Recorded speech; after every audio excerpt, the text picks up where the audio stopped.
Assalamualaikum warahmatullahi wabarakatuh. Banyak sekali pertanyaan jamaah, Ustadz kasih kami channel untuk kajian anak-anak muda. Di antara anak muda berasal dari Aceh, luar biasa, channelnya Maulizul Akbar Nak. Tonton, subscribe, like, share, komen. Assalamualaikum warahmatullahi wabarakatuh.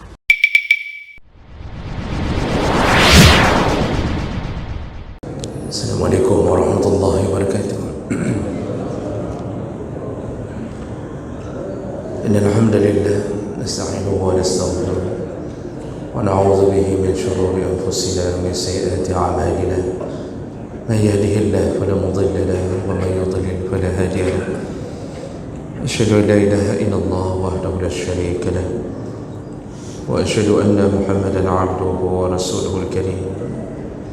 Allahumma salli wa sallim على نبينا المصطفى محمد وعلى آله وأصحابه أجمعين. أما بعد، رب اشرح لي صدري ويسر لي أمري واحلل عقدة من لساني يفقهوا قولي. Segala puji bagi Allah, kemudian salawat dan salam kepada Rasulullah, pada keluarga dan seluruh sahabat-sahabatnya yang Allah muliakan, bapak-bapak, ibu-ibu, jamaah salat maghrib dan Aisyah. Kita masih berada dalam pembahasan tentang keutamaan atau fadilah ditakdirkan menjadi orang yang fakir dan miskin. Di pertemuan kita yang lalu, kita membahas bahawa di antara keutamaan yang Allah beri kepada orang-orang fakir dan miskin, yaitu ketika mereka menjaga kewibawaan, kehormatan, dalam tanda kutip tidak merendahkan dirinya sendiri dengan meminta-minta, maka mereka di sisi Allah lebih utama daripada orang-orang kaya. Dan sikap ini adalah sikap orang-orang miskin yang bermental kaya.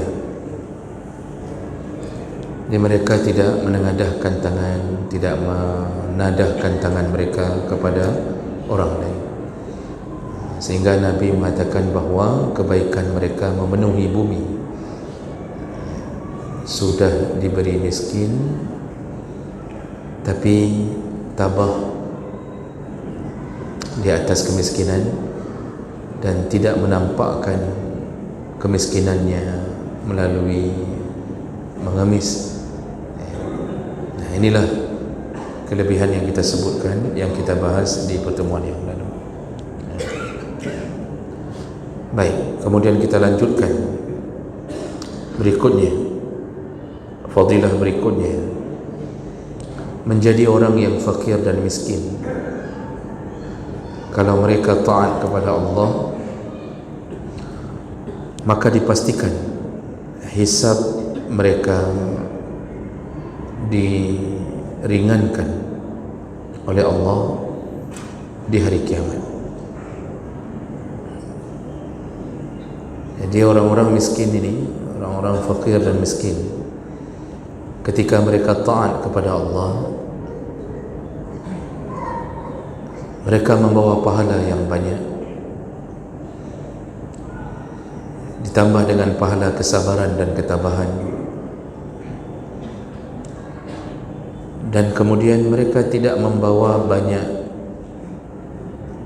harta yang harus dipertanggungjawabkan, karena mereka hidup hanya sekedar memenuhi kebutuhan hidup. Tidak ada angan-angan yang terlalu tinggi, karena mereka tahu mereka punya keterbatasan. Tidak ada keinginan anaknya untuk sekolah di tempat favorit. Bahkan mereka pupus harapan untuk bisa berangan-angan anaknya akan menjadi ini, menjadi itu. Jadi itu semua dikarenakan harta yang terbatas. Apalagi di zaman fitnah, kadang-kadang yang haram baru bisa melempangkan jalan menuju kekuasaan.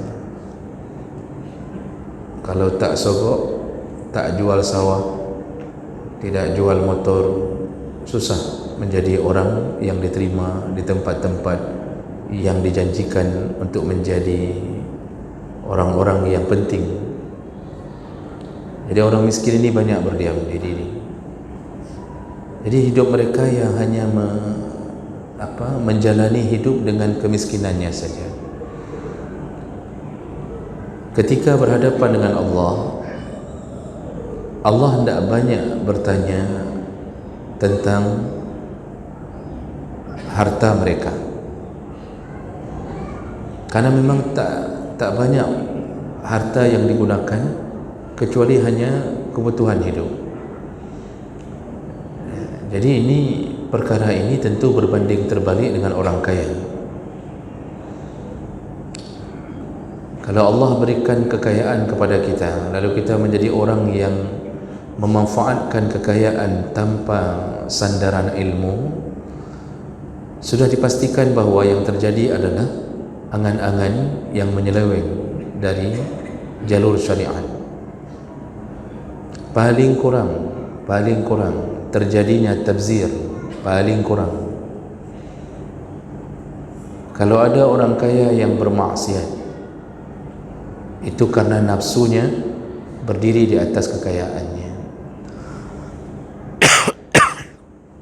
Kalau ada orang yang berzina, orang kaya berzina, itu karena mereka punya uang untuk membayar orang-orang yang akan berzina dengannya. Kalau mereka seandainya melakukan sesuatu yang mengganggu orang, menzalimi orang,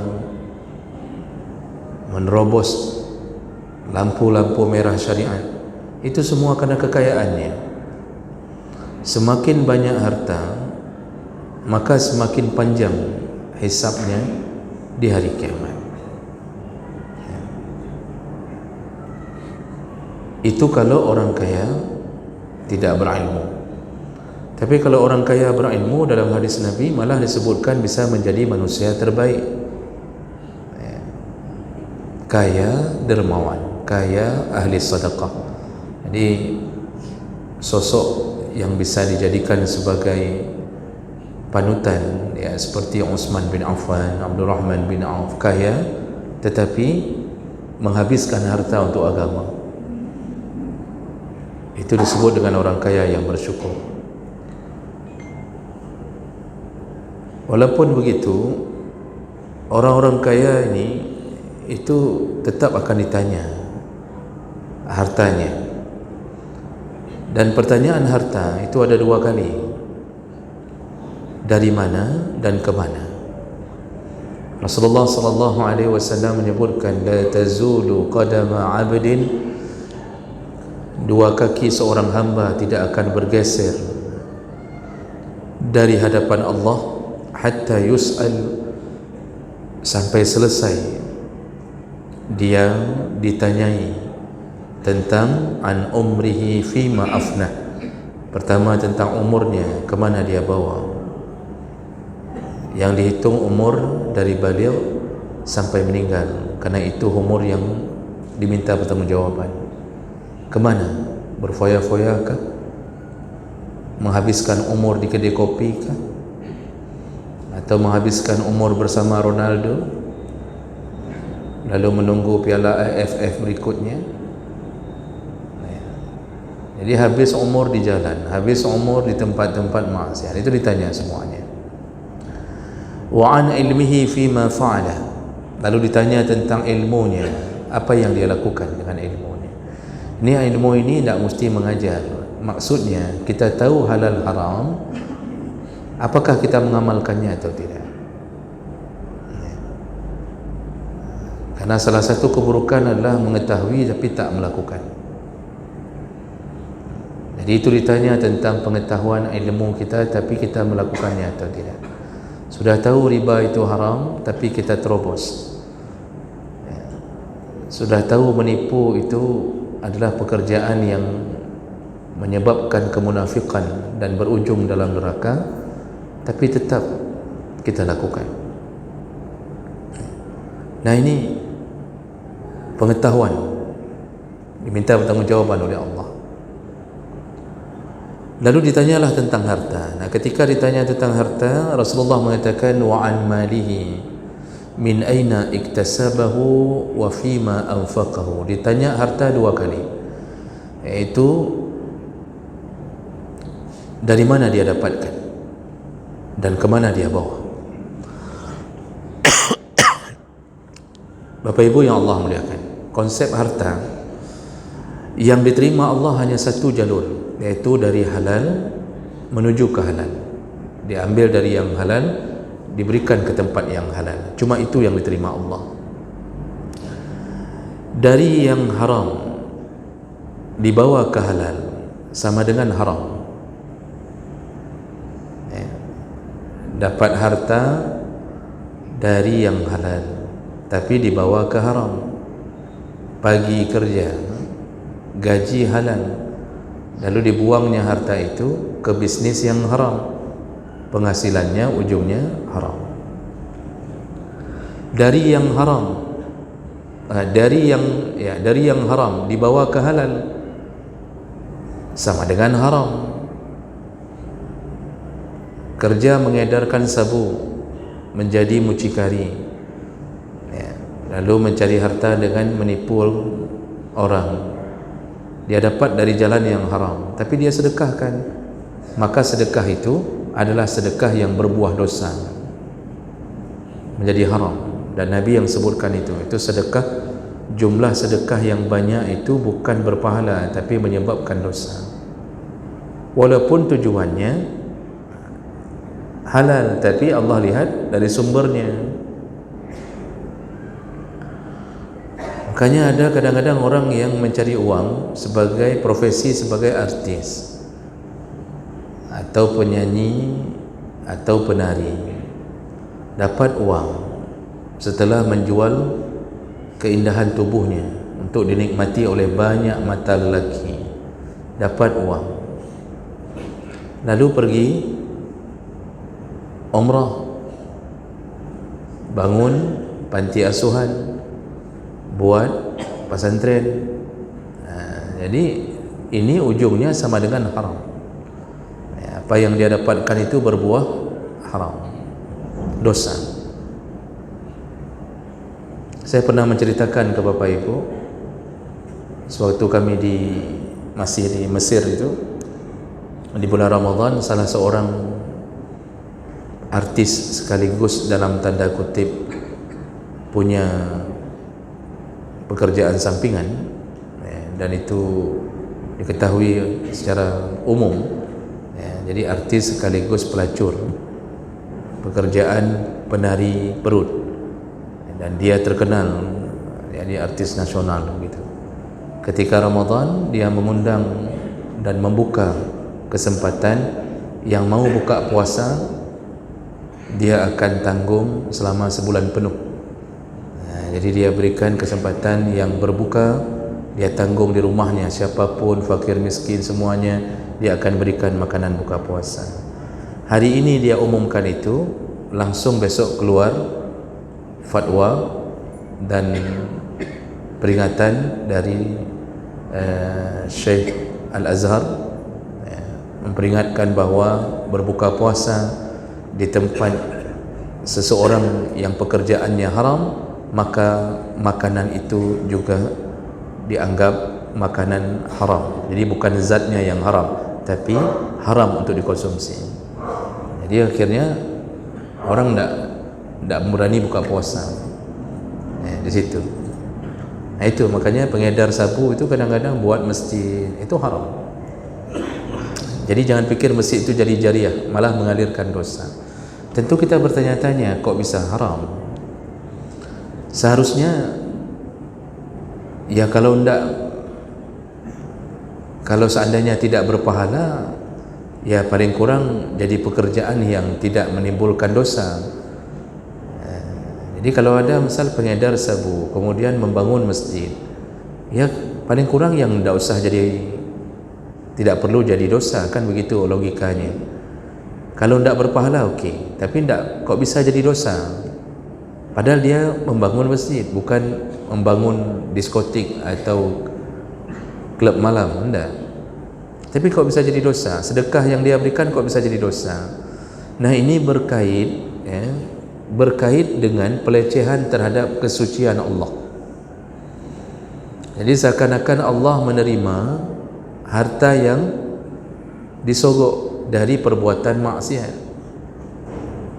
Nabi mengatakan innallaha thayyibun wa la yaqbalu illa thayyiban. Allah itu baik dan Allah tak terima kecuali dari yang baik-baik saja.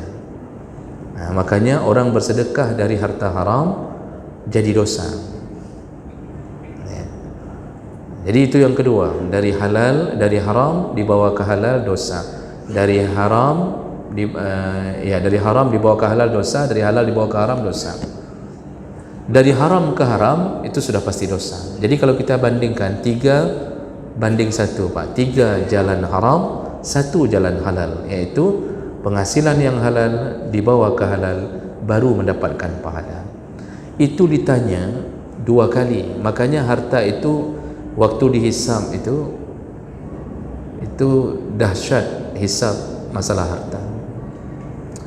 Nanti yang keempat baru ditanya wa an jismi fima ablah, jasadnya, badannya, apa dia gunakan badannya, kakinya dia langkahkan ke mana, tangannya, matanya, hidungnya, mulutnya, lisannya, semua Allah tanya apa yang dia gunakan selama hidupnya. Jadi ini suasana di hari hisab. Jadi jemaah melakukan Allah, di saat keadaan begitu, maka siapakah yang paling diuntungkan? Yaitu orang-orang miskin, orang-orang fakir. Makanya Rasulullah SAW menyebutkan melalui hadis dari Mahmud bin Labid, hadis riwayat Ahmad dengan derajat yang hasan, kata Rasulullah, isnatani yakrahuhuma ibnu Adam, ada 2 perkara yang sangat dibenci oleh anak Adam. Anak Adam tidak suka sama 2 perkara ini. Apa dia? Yang pertama al-maut, mati. Anak Adam tidak ada yang suka mati. Anak Adam tidak ada yang mengangan-angankan mati. Semua punya cita-cita hidup selama-lama di dunia, ingin terus menikmati indahnya dunia. Itu yang banyak. Anak Adam takut mati. Itu kebiasaan normalnya. Tapi Rasulullah mengatakan wal mautu khairun lil mu'min minal fitnah. Sedangkan mati itu baik untuk anak Adam daripada meneruskan hidup penuh dengan fitnah. Fitnah itu ujian hidup. Makanya kita sudah jelaskan waktu fadilah kenapa Allah ciptakan mati. Mati itu baik. Kalau tidak ada mati, kita tidak selesai-selesai dengan semua ujian kita. Mati itu untuk istirahat. Bayangkan kalau mati tidak ada, kita stroke sampai 2000 tahun. Stroke sampai 2000 tahun. Yang paling menyesal siapa? Isteri kita apa? Habis-habis irahe dah. Wari beton irahe. 2000 tahun isteri kita duduk di samping mencebok. Anak-anak sampai udah bosan. 2000 tahun dah mati-mati. Makanya kadang-kadang ada isteri yang berdoa, "Napa mati ke dia, ya Allah?" Apalagi suaminya ini waktu masih hidup tidak pernah kasih uang belanja. Itu memang dari hari pertama didoakan supaya mati. Tidak tunggu lama itu. Jadi perlu mati. Apalagi kita yang saleh, yang berjamaah ni, itu perlu dimatikan Allah untuk istirahat dan mengambil hasil kerja kita. Tapi itu dibenci oleh anak Adam. Lalu yang kedua kata Nabi, wa yakrahu qillatal mal. Anak Adam itu juga paling tak suka kalau sedikitnya harta. Artinya miskin. Tak ada yang suka miskin. Tak ada yang bermohon-mohon supaya jadi orang miskin, tak ada. Semua berangan-angan nanti kalau saya kaya, kalau saya kaya. Tak ada yang mengatakan nanti kalau saya miskin saya akan ini. Tak ada. Semua berangan-angan jadi kaya. Dan buktinya di mana-mana dibuka pendaftaran PNS berebut orang. Dan honorer tak cukup dengan gaji honorer. Begitu dibuka lowongan P3K, bertuh. Itu menunjukkan apa? Kita semua mengejar supaya tambah bagus kehidupan. Oh, dibuka perusahaan dengan perusahaan, kita bandingkan yang ini berapa gaji, yang ini berapa gaji. Akhirnya dua-duanya dah lewat. Begitulah kehidupan. Jadi anak Adam ni tak suka miskin. Lalu Rasulullah mengabarkan, padahal qillatul mal aqallu lil hisab. Orang miskin itu ringan sekali hisabnya. Jadi Rasulullah memberitahu yang kita suka belum tentu baik. Ini berdasarkan ayat Allah. Wa asa an takrahu syai'an wa huwa khairul lakum. Wa asa an tuhibbu syai'an wa huwa syarrul lakum. Yang kita suka belum tentu baik. Yang kita tak suka bisa jadi itu yang baik. Kita benci mati, benci miskin. Ternyata dua-dua itu perkara yang sangat baik. Miskin orang yang paling mudah dihisab, diringankan hisabnya, karena di antara yang dihisab, yang paling kuat hisabnya, perhitungan Allah nanti pada harta. Nah, ini yang kalau disadari oleh orang miskin, maka dia mensyukuri kemiskinannya. Seandainya orang-orang miskin ikut pengajian dan mendengarkan hadis demi hadis, maka dia terus bertambah ketabahan dan kesabarannya. Kalau ikut, ini yang saya khawatir, yang ikut pengajian orang-orang kaya cuma. Orang miskin tak ada ikut pengajian. Kenapa? Sibuk, tak habis-habis siang malam cari uang. Apalagi yang sudah pernah kita bahas kemarin tu, yang berdiri di lampu merah dari pagi kerja sampai malam, tak habis-habisnya, salat tak ada, semua tak ada. Nah, itulah orang-orang yang sudah miskin dunia, hancur hidupnya di akhirat. Ailun mustakbar, kata Rasulullah. Ada kelompok orang yang tidak dilihat Allah, tidak dipedulikan, tidak disucikan, bahkan dipersiapkan azab yang pedih. Siapa salah satunya? Orang miskin yang sombong. Sudah miskin sombong, sudah miskin tak salat, sudah miskin tak puasa, sombong. Kalau orang kaya sombong, itu mungkin walaupun dosa, tapi ada kewajaran terjadi hal seperti itu. Tapi si miskin sombong ini tak wajar. Jadi yang diringankan Allah yang mana? Miskin-miskin yang beriman, miskin-miskin yang taat, itu diringankan betul oleh Allah. Sampai nanti orang-orang kaya pun itu merasa cemburu dengan pemberian Allah kepada orang miskin ketika diringankan hisabnya oleh Allah Subhanahu wa taala. Dan ini disebut oleh Nabi sallallahu alaihi wasallam dalam hadis riwayat Tabrani, Ibnu Hibban dengan derajat yang hasan, dari Abdullah bin Umar, dari Nabi sallallahu alaihi wasallam qala, Ibnu Umar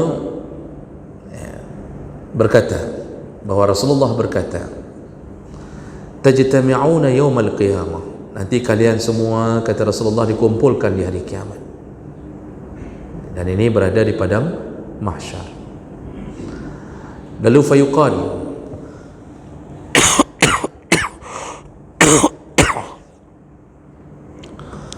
kemudian ditanyalah, jadi terdengar seruan, ditanyalah, aina fuqara hazihi al-ummah wa masakinuha, mana orang-orang fakir dan miskin dari umat ini. Jadi nanti datang seruan, bisa jadi ini perkataan Allah langsung, bisa jadi perkataan malaikat yang mendapat perintah dari Allah. Jadi pertanyaannya setelah di padang mahsyar, ditanya, yang mana golongan orang fakir dan miskin dari umat ini? Fayakumun, maka semua fakir miskin yang pernah hidup di dunia ini semua bangun. Ini tentu yang dimaksudlah yang berada di ashabul yamin, karena nanti kita dibariskan dalam dua gelombang besar, ashabul yamin wa ashabul shimal. Jadi yang akan menuju ke surga dan yang akan menuju ke neraka. Fayuqalu lahum, lalu kemudian orang-orang miskin dan fakir ini ditanya, maza amiltum, apa yang kalian lakukan di dunia? Jadi maksudnya, sehingga kalian kok diistimewakan, karena yang dibereskan lebih dahulu itu orang fakir dan miskin, maka suruh bangun dulu. Jadi seperti kita membereskan orang-orang yang dalam satu tes, Pak, kita panggil dulu orang-orang yang punya ordal, orang dalam. Kan sering begitu, Pak, ini antri panjang, tiba-tiba ini panggil nama orang yang di belakang. Kan begitu, itu kan sering terjadi di dunia tu. Karena kunci kesuksesan itu kan 3, usaha, doa dan ordal. Kita sudah usaha, sudah doa, tidak ada orang dalam, dah lulus semua. Jadi itu salah satu fitnah juga di dunia ini. Jadi begitulah, tiba-tiba dibariskan, dipanggil dulu, dibereskan semua, fakir, miskin, bereskan, diselesaikan. Maka kemudian mereka ditanya, kalian diperlakukan begini mudahnya, apa yang kalian amalkan? Maksudnya apa amalan kalian? Fayaqulun, orang-orang miskin dan fakir menjawab, Rabbana ibtulina fasabarna wa wulital amwal was sultan ghairana. Kami di dunia diberi ujian oleh Allah, yaitu kami dimiskinkan, difakirkan, fasabarna, dan kami bersabar menerima perkara itu. Sedangkan harta, al-amwal was sultan, harta dan kekuasaan itu diberikan kepada orang-orang selain kami. Begitu jawaban fakir dan miskin di hari kiamat. Ya, jadi maksudnya mereka mengatakan, kami lihat orang-orang kaya, orang-orang yang jadi penguasa, tapi kami tidak dapat. Mereka yang diberikan. Fayaqulullah azza wa jalla, lalu Allah mengatakan, sadaqtum, kalian telah benar. Jadi ini maksudnya Allah bukan tak mengetahui, tapi Allah ingin memberi sebuah pengetahuan kepada yang hadir di padang mahsyar. Kenapa orang miskin layak untuk diperlakukan dengan ringannya, dihisap dengan mudahnya? Allah ingin memperdengarkan jawaban orang miskin sendiri. Kami dulu di dunia diuji dengan kemiskinan, tapi kami tabah, kami sabar. Maka Allah mengatakan, benar, itulah jawaban kalian. Qal fayadkhuluna al-jannah qabla an-nas, maka kemudian mereka masuklah surga sebelum orang lain masuk surga. Wa tabqi shiddatul hisab ala zawil amwal was sultan, lalu tersisalah orang-orang kaya,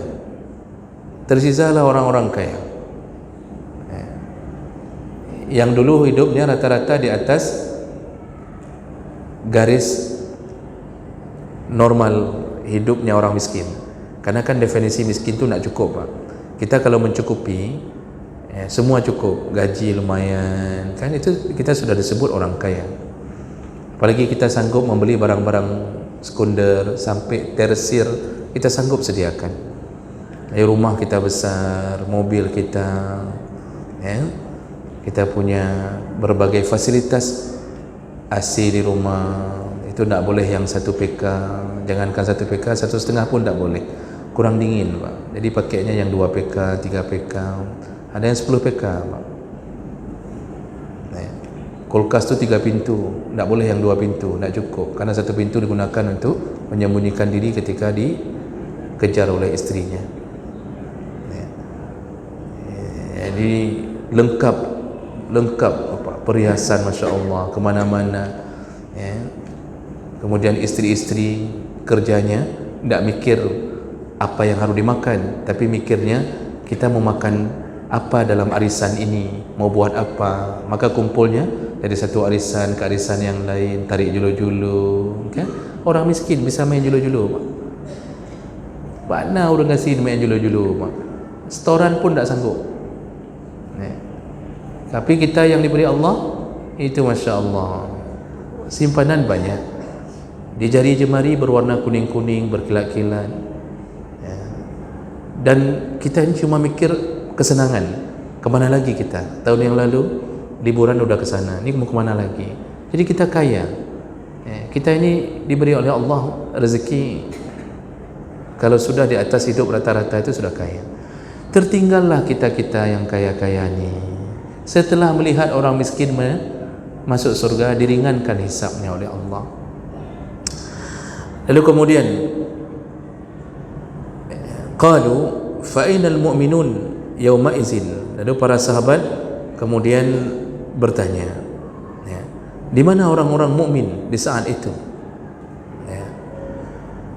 Qul tudha lahum karasi min nur wa yudlil alaihimul ghamam yakunu zalikal yawm aqsar 'ala al-mu'min min sa'atin min nahar. Nah, maksud pertanyaan sahabat, di mana orang-orang mukmin? Ya, artinya orang-orang yang beriman dari kalangan orang-orang miskin dan kaya yang beriman. Itu bagaimana diperlakukan Allah nanti di hari kiamat? Apa kata Rasulullah? Mereka semua didudukkan di atas kursi-kursi yang terbuat dari cahaya min nur.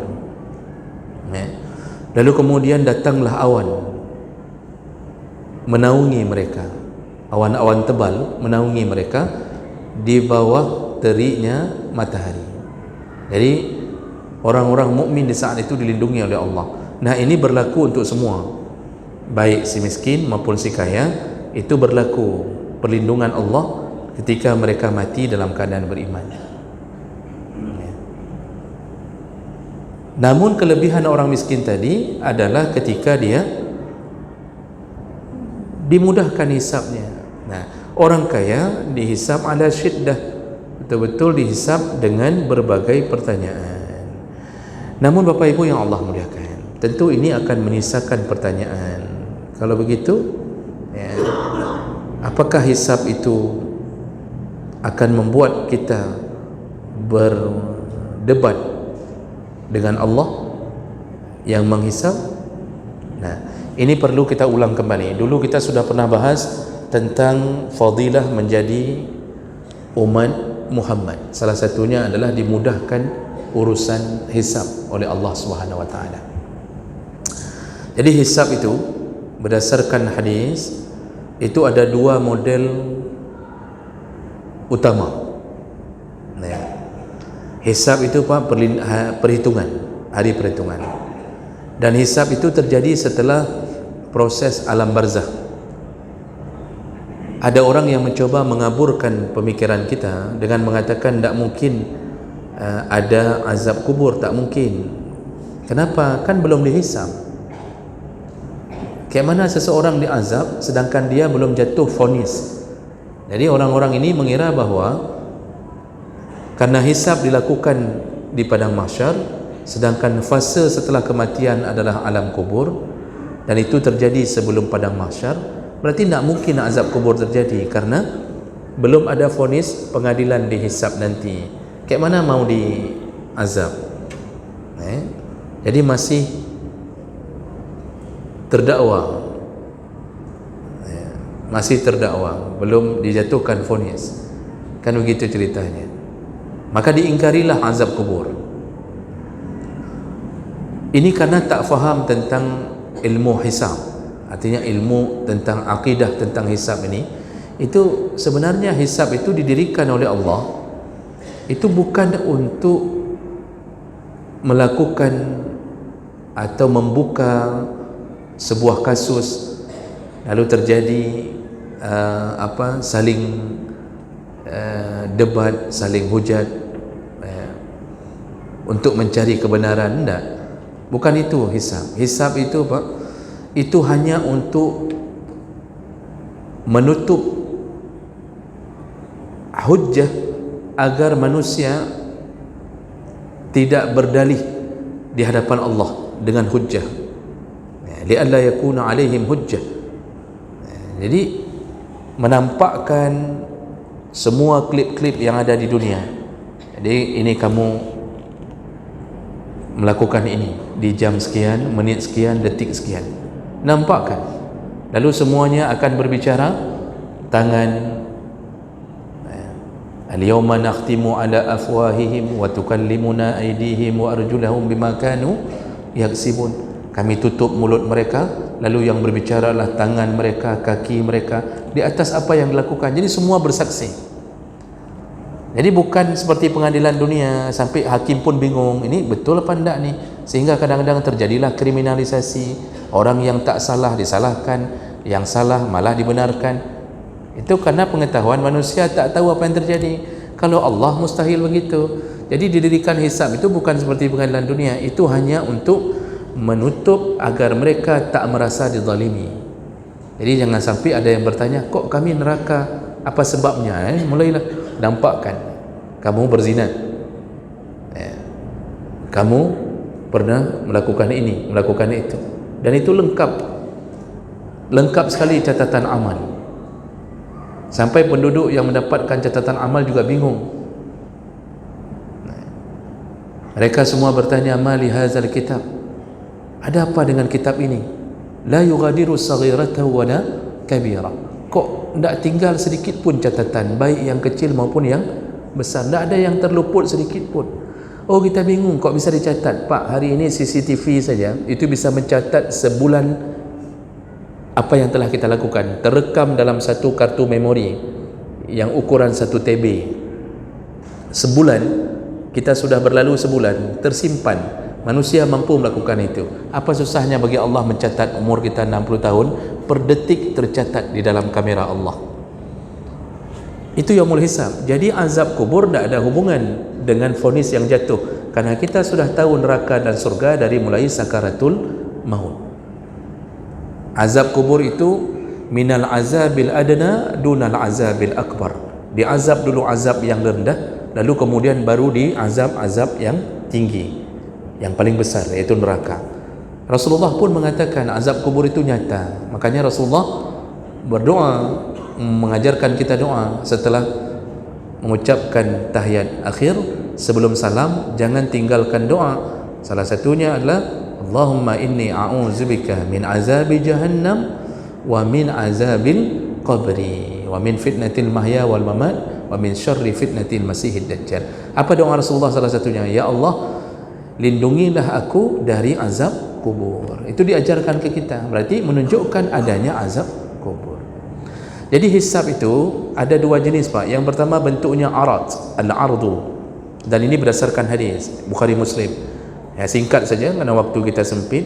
Al-ardu itu hisab untuk orang-orang mukmin yang meninggal dalam keadaan mukmin, beramal saleh. Ya, hanya dinampakkan saja, nampakkan. Setelah dinampakkan, ini dosamu, tapi telah keampunkan, telah kuampunkan. Lalu Allah buat sidang pengadilan tertutup. Setelah itu diampunkan semuanya oleh Allah. Jadi tidak banyak ditanya. Itulah yang Allah katakan, fasawfa yuhasabu hisaban yasira. Dimudahkan Allah. Mudah-mudahan kita masuk golongan itu. Dinampakkan masuk surga, nampakkan masuk surga. Nanti yang kedua baru disebut hisab munaqasyah, nukisyah. Ini juga hadis yang sama. Nukisyah itu dipersulit. Itu siapa? Ahli maksiat dari kalangan mukmin. Ditanya, kenapa makan riba? Apa kamu tidak tahu bahwa riba itu haram? Pernah ikut pengajian? Waktu pengajian apa? Tidur di dinding masjid? Kenapa kamu begini? Kenapa kamu begitu? Ditanya habis-habisan. Harta dari mana ke mana? Itu kepada pelaku maksiat. Nah, orang kafir ada dua pandangan. Ada yang mengatakan orang kafir masuk ke munaqasyah, yaitu yang didebat oleh Allah ini, dipersulit. Ada yang mengatakan mereka tidak dihisab. Orang kafir mati kafir tidak dihisab karena langsung neraka. Tidak perlu ditanya-tanya kebaikannya, karena semua kebaikannya habitat a'maluhum, dihapus oleh Allah karena mereka tak mengakui Allah sebagai penciptanya. Jadi ada dua pandangan kalau orang kafir. Tapi hati-hati dengan ahli maksiat dari kalangan mukmin. Nah, itu yang itbi rauh pak, itbi itbi gendeng-gendut di yaumil hisab itu, itulah hisab paling keras. Dan kemudian mereka masuk neraka di atas amal buruk mereka sesuai dengan jumlah amalnya. Sudah habis amal mereka sesuai dengan siksa, baru diizinkan masuk surga. Disitulah berlaku hadis Nabi, kullu ummati yadkhuluna al-jannah, setiap umatku pasti masuk surga. Nanti kemarin kita sudah bicara masalah syafaat. Syafaat terakhir Nabi menjemput orang-orang yang mengucapkan kalimah la ilaha illallah. Tapi itu terakhir Pak nanti, ya, setelah jeru'ah dalam neraka. Baik, mudah-mudahan Allah masukkan kita ke golongan orang-orang yang dimudahkan. Subhanakallahumma bihamdik, asyhadu an la ilaha illa anta, astaghfiruka wa atubu ilaik. Wassalamualaikum warahmatullahi wabarakatuh.